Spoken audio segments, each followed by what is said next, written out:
Yung guys, no, so magandang araw. So ngayon may share lang ko sa inyo na awareness lang to. So, baka sa inyo mangyari ng ganito, so para ma-aware kayo. So nangyari sa akin to, ito yung may gumamit sa akin na nung nakaraang buwan. So mag-isang buwan na ngayon. So may gumamit sa online banko na iba.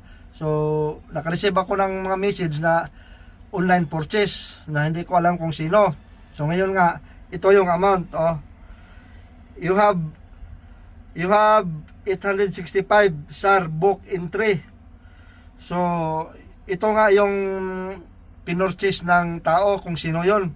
Ngayon, tapos dito sa sa dashboard, makikita mo dito sa harap sa dashboard sa Araji, you have 865.67 SAR uncleared balance. This amount is on hold for pending transaction. Will be completed or released back to your account within up to 15 days.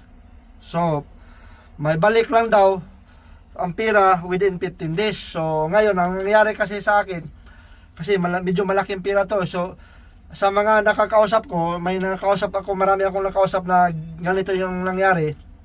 So, sa kanila, medyo maliit lang kasi yung pera. Ngayon, hinayaan lang din nila, hinintay nila yung 15 days. Yung sa akin kasi nga case, so medyo malaki, kaya hindi ako na, ang isip ko kung anong gawin. Kaya tinawag ko sa customer service. Ngayon, yung advice naman ng customer service, i-block ko daw yung card ko. Kukuha na lang ako ng panibago. Ngayon, sinunod ko naman yung customer service. Ngayon na yung kumuha na ako ng bago, yung nandun sa dashboard na you have uncleared balance, this amount is on hold pending transaction, nawala na yon. Pati yung dito yung sa yung book entry amount discount is nawala na din. So yun na nga, hanggang ngayon hindi na naibalik yung pera ko. Kaya kung sa inyo ang mangyari na kung maranasan nyo ng ganito nga case, hayaan nyo na talaga. Wag nyo nang itawag sa customer service. Hintayin nyo na lang talaga yung 15 days. Kasi may babalik din yan. Kasi yung card ko kasi napalitan. Kaya yun na nawala yung balance. Parang nawala na din. Kasi doon sa unang card yung transaction na yun. Kaya nawala din yung pera. Kaya hindi na nabalik ang ngayon. Tinawag ko ulit ngayon. Pinalo up ko. Yun na nga, hindi na maibabalik daw. So, dapat hinayaan ko na lang yun na hintayin yung 15 days.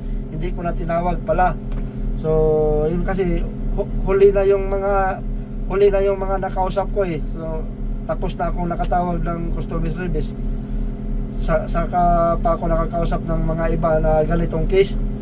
So kaya kung sa inyo mangyari ng ganito nga case, sayang yung pera. So hintayin nyo lang yung 15 days saka kayo magtawag na magpapalit ng card, no? So gano'n lang guys, no? So maraming salamat and God bless. Ingat tayo lahat.